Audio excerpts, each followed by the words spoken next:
राखियां तो पीछे ही पड़ गई। इनसे तो यमुना मैया बचा पाएंगी। भागो। वाह, बहुत आनंद आया माधव।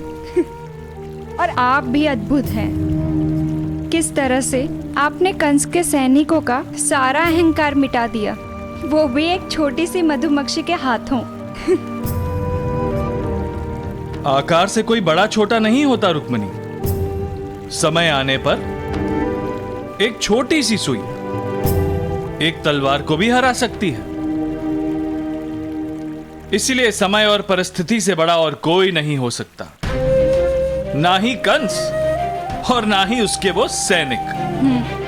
ये बात तो है, परंतु उसके पश्चात उन दुष्टों ने गोकुल में आने से पहले 100 बार सोचा होगा ना? नहीं रुक्मिणी, चेतावनी और संकेत साधु समझ सकते हैं, दुष्ट नहीं। यदि दुष्ट को एक ही बार में चेतावनी समझ आ जाए तो बात ही क्या है। जब मनुष्य पर विनाश छाता है तो उसका विवेक उसका साथ छोड़ देता है, और ठीक वैसा ही कंस के साथ भी हुआ।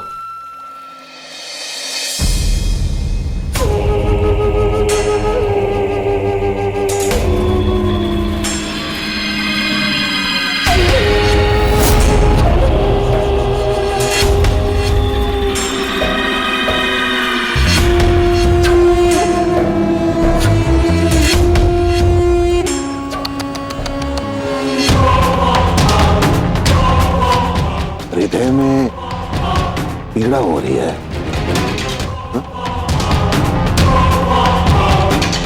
पीड़ा सोचो ना, महाशक्तिशाली महाबलशाली कंस के सैनिक मधुमक्खियों के भय से गोकुल छोड़कर यहां आ गए। पता तुम लोगों ने क्या किया? तुमने उन देवताओं को प्रसन्न कर दिया। प्रसन्न हो रहे होंगे वो कि कंस की सेना ऐसी है,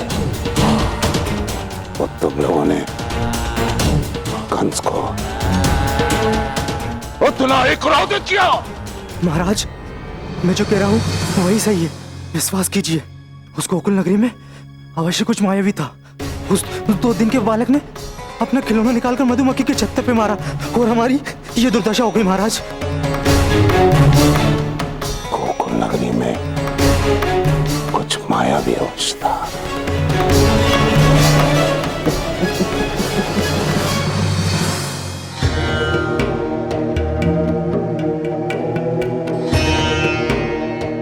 नंदराज, आपका लला तो बड़ा तेजस्वी है। आज इसने पूरे गोकुल को कंस के दुष्ट सैनिकों से बचा लिया।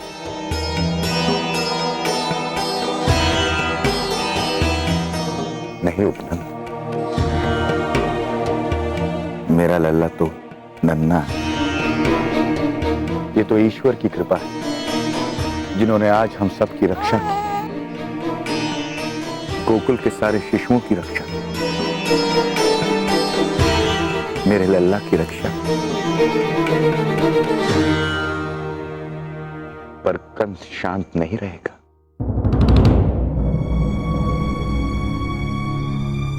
हमें गोकुल को किसी भी अनहोनी से बचाना होगा। गोकुल की सुरक्षा बढ़ा दो और सारे गोकुल वासियों को सचेत कर दो कि सावधान, संकट अभी टला नहीं। संकट अभी टला नहीं है, परंतु क्यों नंदराज? क्योंकि कंस के सैनिक वापस उसके पास जाएंगे, कंस को सारी बात बताएंगे, और उसके बाद जो विपत्ति आएगी वो बहुत भयंकर होगी, बहुत भयंकर।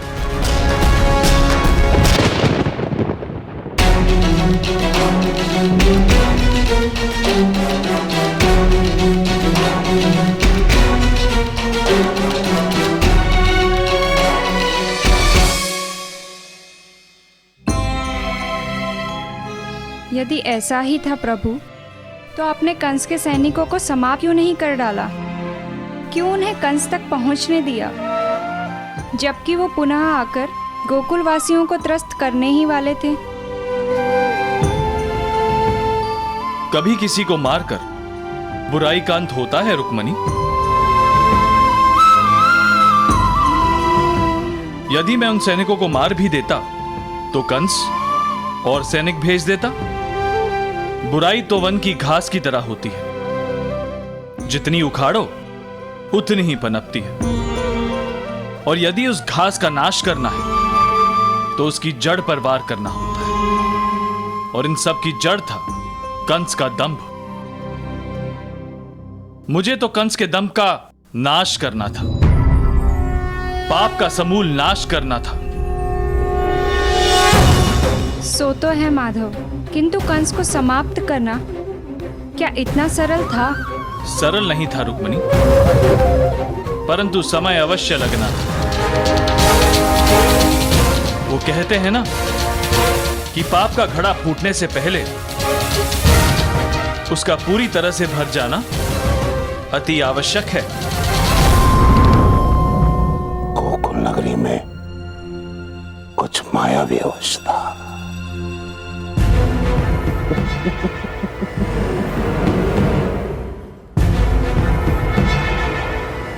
मैं प्रसन्न हुआ, मेरा मन प्रफुल्लित हुआ। जानते हो क्यों? मुझे मेरे काल का पता चल गया। मेरा काल, मुझे पता तो चला कि मेरा काल यही मेरे राज्य में गोकुल में है।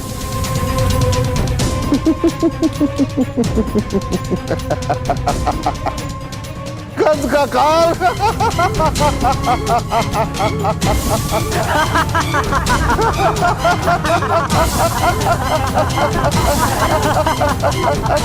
प्रसन्न हुआ मैं।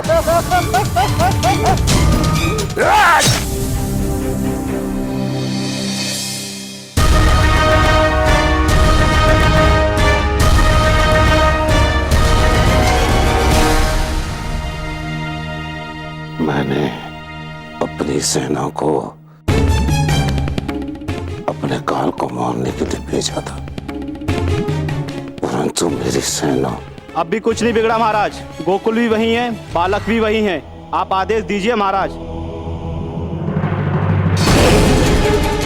अपने काल को काल के काल में कैसे फंसाना है ये मैं भली भांति जानता हूं। मायावी का सामना मायावी करेगी।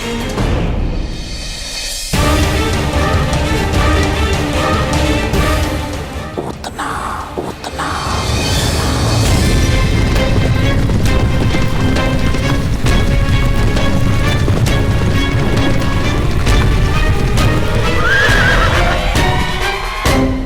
क्षमा कीजिएगा महाराज, इस घनघोर जंगल में आगे जाने से अश्व घबरा रहे हैं। ये जो अश्व होते हैं ना, बहुत अधिक बुद्धिमान होते हैं। इन्हें ज्ञात हो जाता है कि वो कहाँ आए हैं, किस स्थान पर पहुंचे। देखो, इन्हें ज्ञात हो गया कि हम अपने गंतव्य पे पहुंच गए। इस भयंकर स्थान पर महाभयंकर पूतना का निवास है। महाभयंकर पूतना।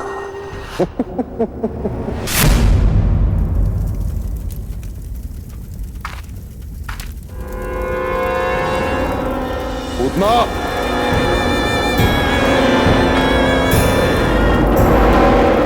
पूतना,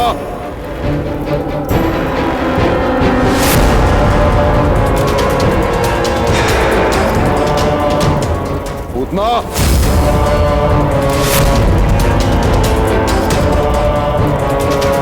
पूतना, पूतना।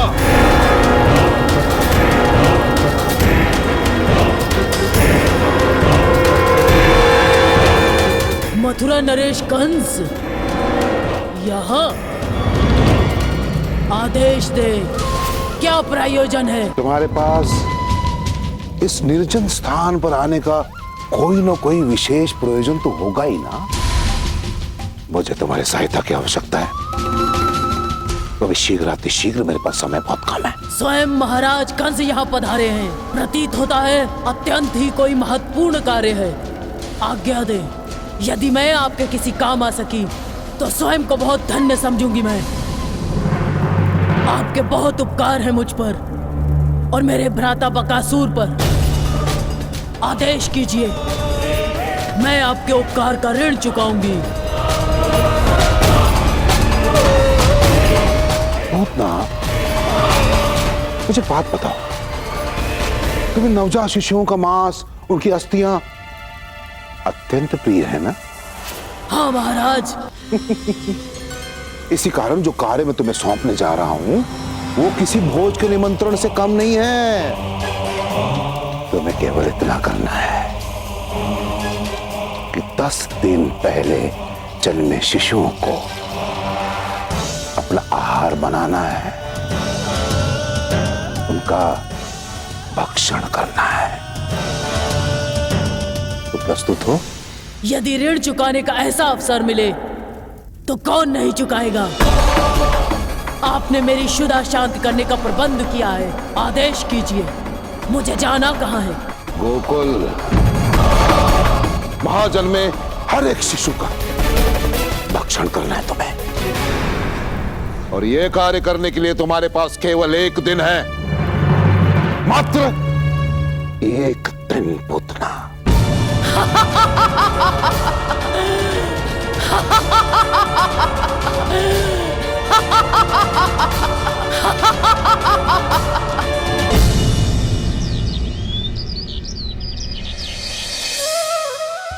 लल्ला। यशोदा, देखना, बड़ा होकर हमारा लल्ला जग में खूब प्रसिद्धि पाएगा। हाँ हाँ नंदराय जी, किंतु आप अपने बालक का कुछ नाम तो रख लीजिए। लल्ला लल्ला सुनकर ये भी अब थक गया होगा। सुनिए, हमें अपने लल्ला का सुंदर सा नाम रख देना चाहिए।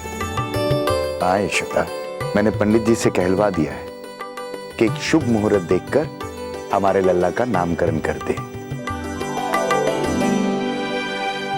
किंतु एक दुविधा है। कैसी दुविधा आ रही है? हम अपने लल्ला का नामकरण खूब धूमधाम से करना चाहते हैं, किंतु पिछले दिनों कंस के सैनिकों का उत्पात देखकर हमें भय है कि कहीं महोत्सव की भनक पड़ते ही वे लोग फिर से न लौट आए।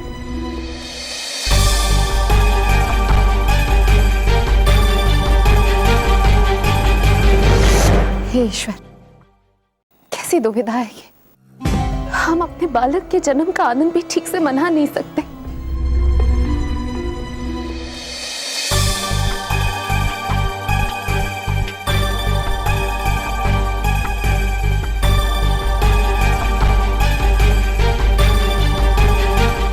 आप? मेरे मन में उन दुष्टों का आतंक सा बैठ गया है। नंदराज, क्या हुआ उपनंद, इतने विचलित क्यों हो? क्या कंस के सैनिक फिर लौट आए? नहीं नंदराज, कंस के सैनिक नहीं आए। गर्गाचार्य जी आपसे मिलना चाहते हैं। आचार्य गर्गाचार्य जी?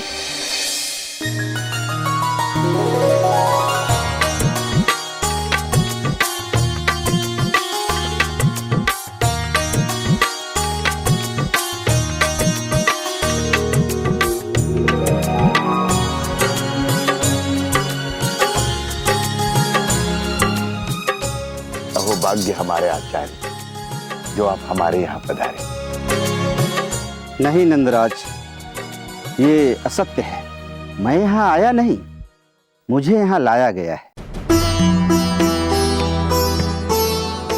आपका पुत्र, आपका ये लल्ला मुझे यहाँ खींच लाया है।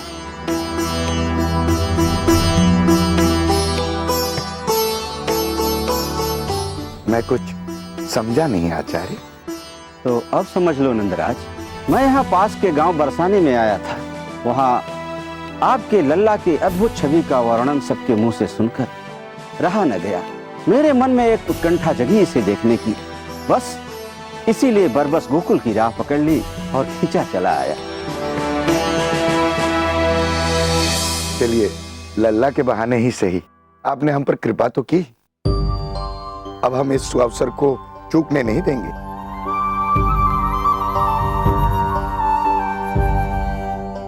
आचार्य, मेरी और यशोदा की आपसे एक विनती है। कहो नंदराज, क्या चाहते हो?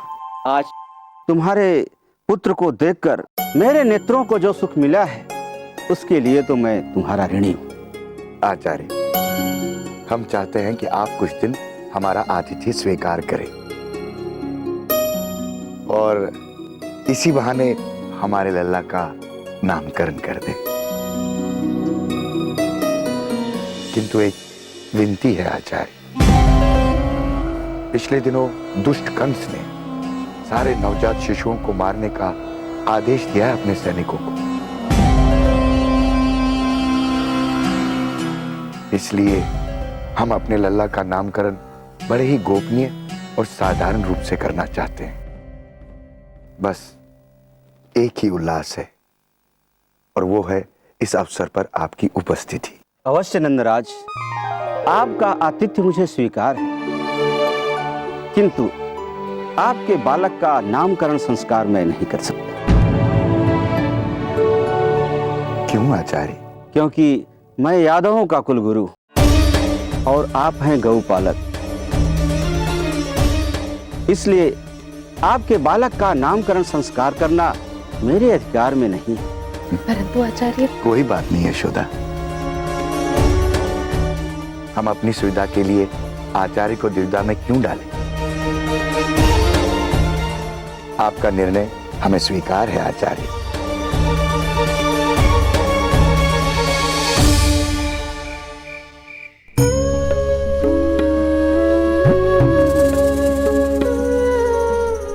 तुम सो क्यों नहीं रहे हो अनुज?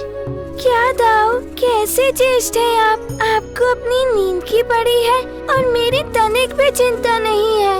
बाबा अब तक मेरा कोई नाम नहीं ढूंढ पाए। वहाँ गर्गाचार्य को मेरा नामकरण करने में दुविधा है। उस पर वो कंस के सैनिक मुझे अनाम ही मार डालना चाहते हैं। लगता है अपना नाम निकालने के लिए मुझे ही कुछ करना होगा।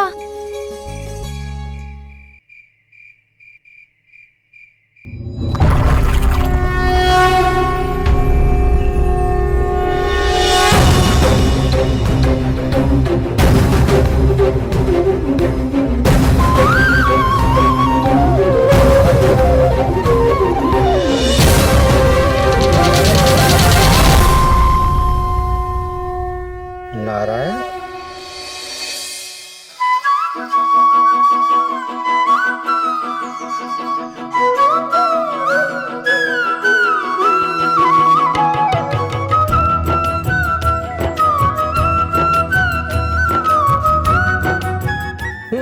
क्या हो रहा है? कोई दृष्टि भ्रम है या कोई लीला है प्रभु की?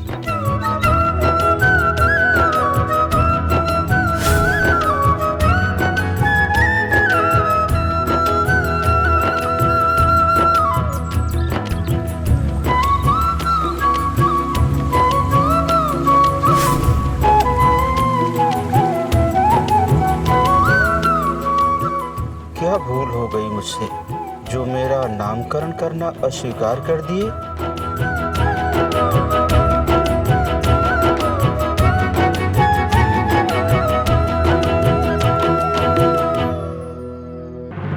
अब क्या होगा रे? आचार्य ने भी हमारे लल्ला का नामकरण करने से इनकार कर दिया। कौन करेगा हमारे लल्ला का नामकरण? वही जिसने नामकरण अस्वीकार किया। आचार्य, विराजिए। आप भी स्थान ग्रहण कीजिए। जो आज्ञा आचार्य। मुझसे बहुत बड़ी भूल हो गई। मैं यादवों का कुलगुरु हूं तो क्या हुआ? बच्चा जब जन्म लेता है तब वो न यादव होता है, न क्षत्रिय होता है और न ही ब्राह्मण। वो तो परमात्मा की बनाई हुई एक सुंदर कृति होता है। आप सबने मुझे इतना बड़ा ज्ञानी माना है और मैं इतना बड़ा अज्ञान दिखलाया।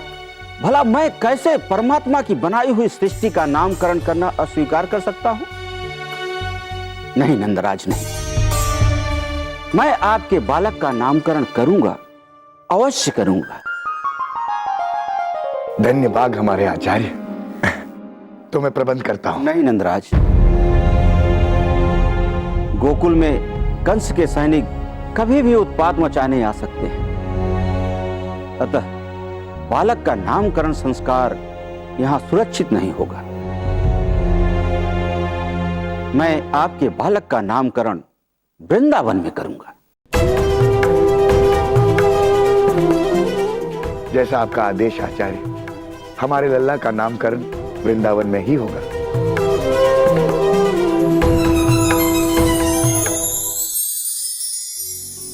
क्यों लल्ला, अब तो तुम्हारा नाम आचार्य रखने वाले हैं। अब तो मुस्कुरा दो।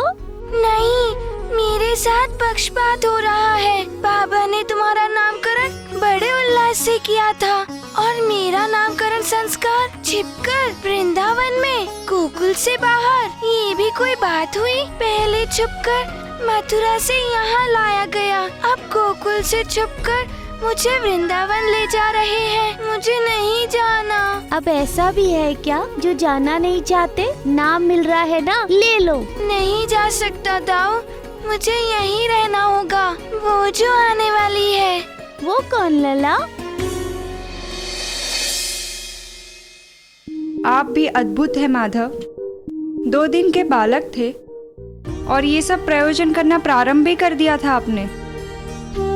कंस आपके प्राणों के पीछे था और आप भव्य उत्सव के साथ नामकरण संस्कार करवाना चाहते थे। यदि कंस को पता चल जाता तो? एक कहानी सुनाता हूं रुक्मणी, ध्यान पूर्वक सुनना। एक नगर में एक व्यक्ति बड़े सुख और आनंद से रहता था। धन धान की कोई कमी नहीं थी उसके पास, ऐश्वर्य से भरपूर था। पूरे नगर में सबसे प्रतिष्ठित भी था वो। भरा पूरा परिवार था उसका, परंतु उसकी एक कमजोरी थी। उसे अपनी मृत्यु का भय था और वो भय दिन ब दिन इतना बढ़ता गया कि उसने अपने भवन से बाहर निकलना ही बंद कर दिया। वो अपने भय से जीत नहीं पाया और एक दिन उसका भय उससे जीत गया। कैसे? हुआ ये कि उसके भवन की छत अचानक एक दिन गिर गई। तो वो क्या दबकर मर गया? नहीं नहीं, वो दबकर नहीं मरा। छत का एक पत्थर तक नहीं लगा उसे, परंतु छत गिरने के स्वर से वो इतना भयभीत हो गया कि उसके भय से ही उसके प्राण निकल गए। तनिक सोचो, सारा सुख, ऐश्वर्य, धन धान होने के पश्चात भी वो उन सुखों का आनंद नहीं ले पाया। तुम समझ रही हो ना मैं क्या कह रहा हूं? समझ गई माधव। मृत्यु के भय से जीवन का सुख छोड़ा नहीं जाता, परंतु आपने ये सब किया कैसे? आचार्य को गोकुल में आपके नामकरण के लिए मनाया कैसे? कभी कभी जो वश में नहीं होता उसे विवश करना पड़ता है रुक्मणी।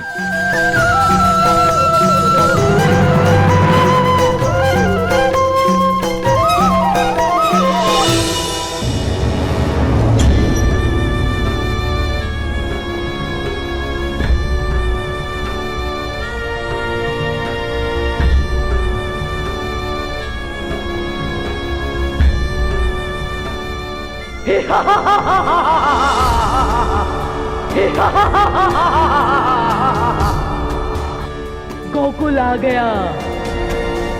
सावधान गोकुल, पूतना आ गई है। अब किसी का पूत नहीं बचेगा।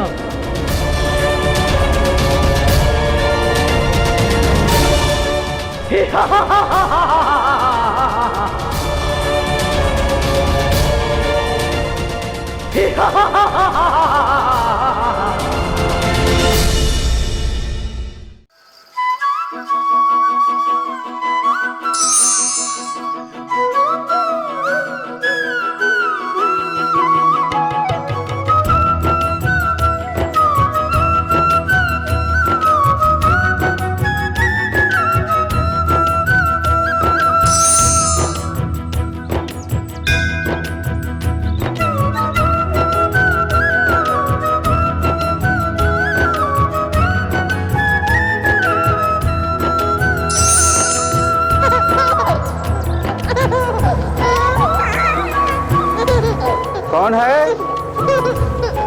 कौन है वहां?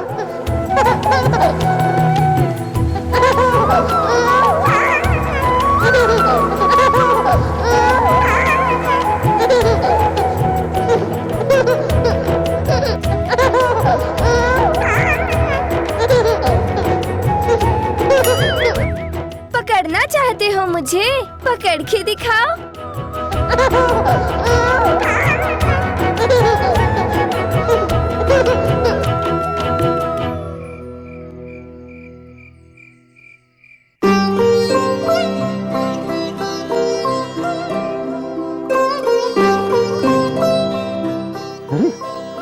यहाँ तो कुछ दिखाई नहीं दे रहा है, परंतु वो परछाई तो इसी ओर से आई थी। देखो दाऊ देखो, अंततः मैं आचार्य को ले ही आया ना, वहाँ जहाँ मेरा नामकरण होना है।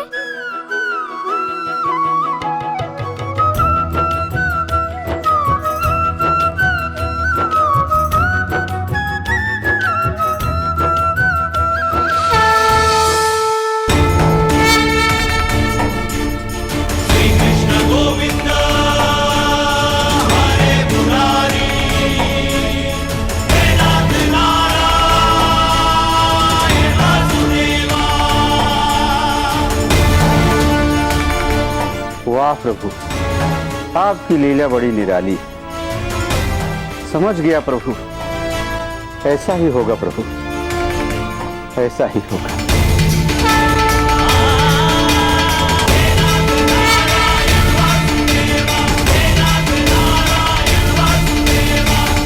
पर छोटे, अपना नामकरण समारोह गौशाला में क्यों करवाना चाहते हो?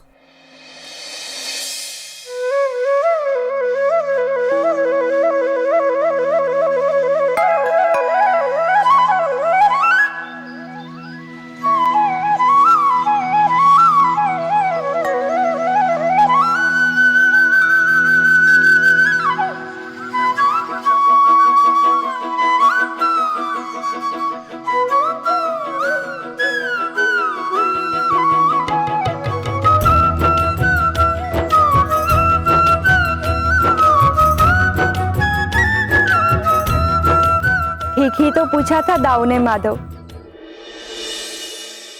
आपने अपना नामकरण गौशाला में क्यों रखवाया था?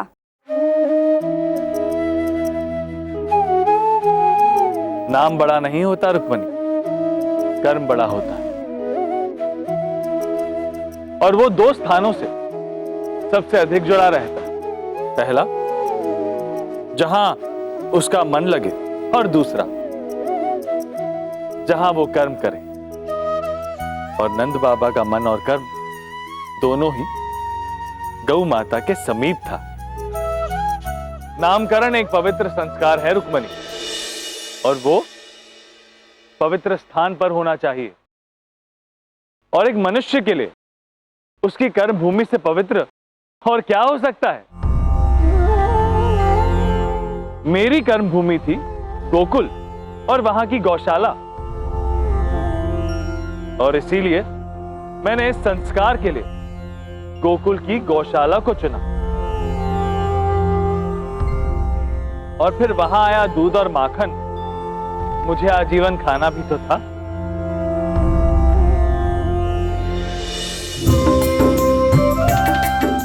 यशोदा, आज गौशाला मानो महलों की भांति सजा हुआ है। पवित्रता और उत्साह का कितना सुंदर संगम है आज यहाँ। सही कह रही हैं जिजिया।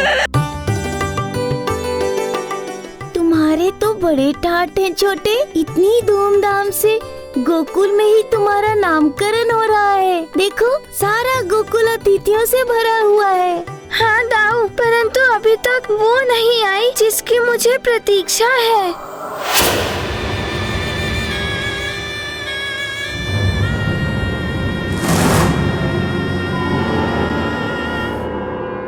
तुम किसकी बात कर रहे हो? वही जो आज के उत्सव को अविस्मरणीय बना देने वाली है।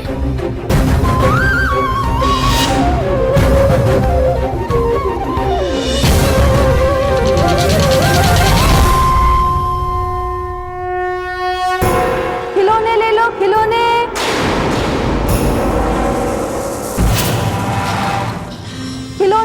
खिलौने सुंदर और सजीले ले लो, जो मन में आए वो ले लो। गोकुल में खेले छोटे नंद लाला, खिलौने ले लो।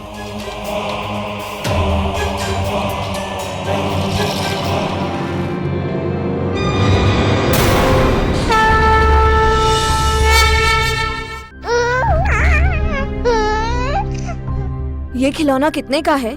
मेरे लिए बालक की मुस्कान का ही दाम है जीजी, इसे रख लो। खिलौने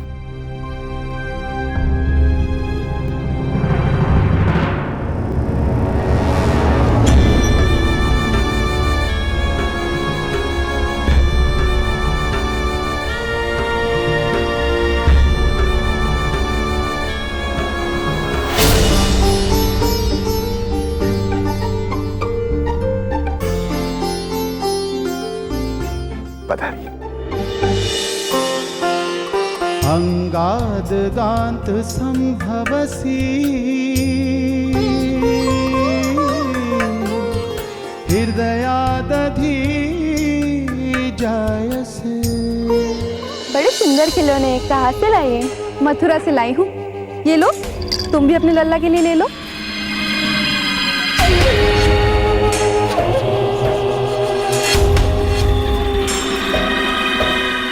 इसका मूल्य क्या है? अरे बहन रहने दो, बस मुझे इतना बता दो कि गोकुल के और किस घर में नन्हे बालक है? नवजात बालक के लिए उनके माता पिता सहर्षि मेरे सारे खिलौने खरीद लेंगे और मैं व्यर्थ परिश्रम से बच जाऊंगी। तो एक काम करो, यहाँ से सीधे नंद बाबा के घर जाओ।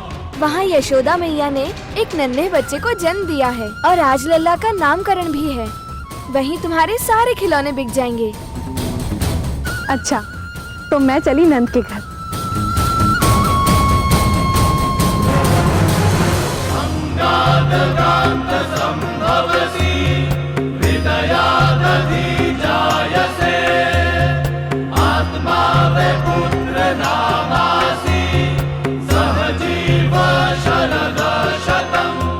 लल्ला, अब बताओ भी कौन आने वाला है? बस वो गोकुल में तो प्रवेश कर गई है, परंतु मुझ तक पहुंच नहीं पा रही है। तो सोच क्या रहे हो? बुला लो उसे।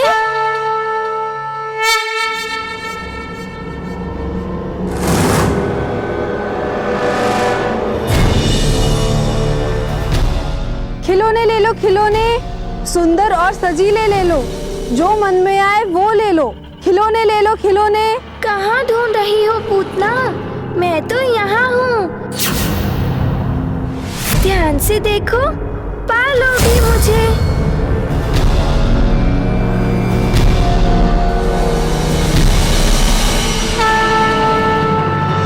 ओम सर्वेश्वर ग्वांग स्वाहा।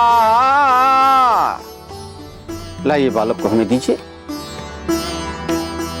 ओह, अरे अरे, नहीं नहीं नहीं, नंदराज, ये बालक अद्वितीय होगा, अपराजय रहेगा ये बालक।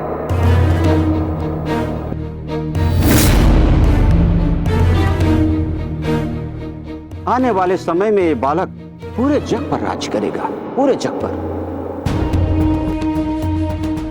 पापियों का विनाश कर देगा ये।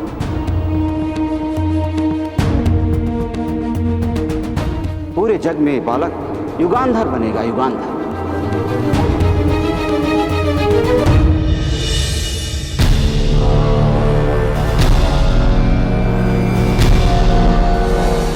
इस बालक का रूप रंग, पराक्रम और ओजस्विता ऐसी होगी कि सूर्य का तेज भी इसके आगे फीका पड़ जाएगा।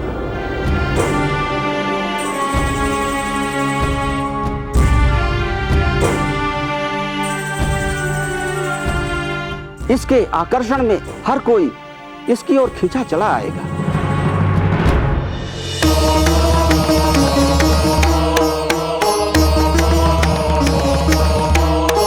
आ गई दाऊ, वो आ गई। पूरे जगत को अपने अप्रतिम आकर्षण में बांधने वाले इस शिशु का नाम होगा कृष्णा। कृष्णा कृष्णा कृष्णा कृष्णा बाल कृष्णा कृष्णा मिटाए मन की तृष्णा। बाल कृष्णा कृष्णा बाल कृष्णा कृष्णा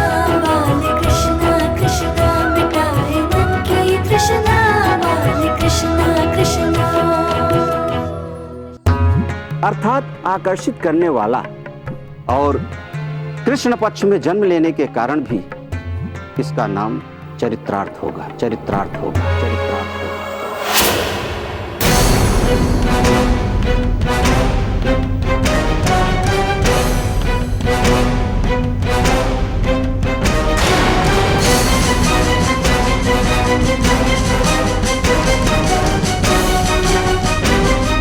अब इस तेजस्वी बालक के माता पिता इसके कान में इसका नाम बोलेंगे।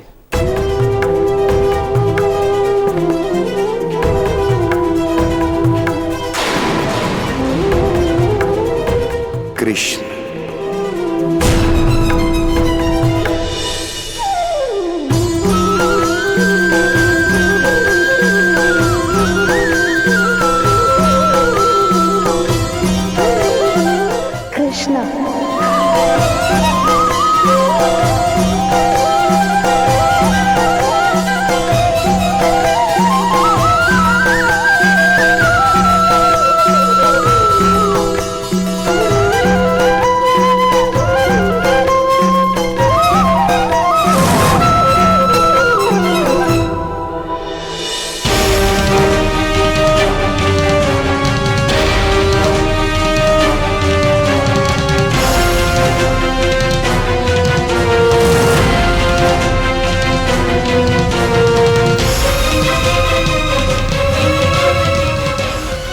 कृष्ण।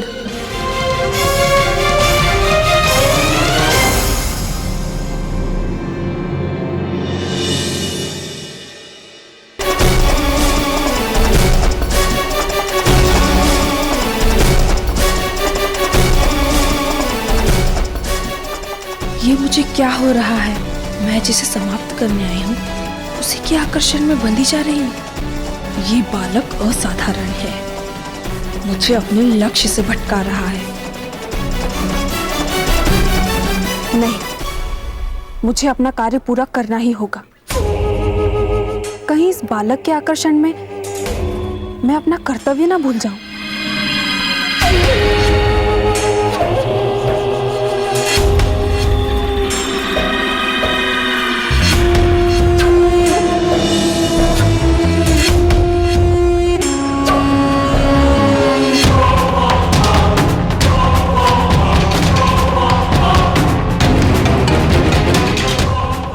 गोकुलवासी बड़े प्रसन्न हैं तेरे जन्म पर।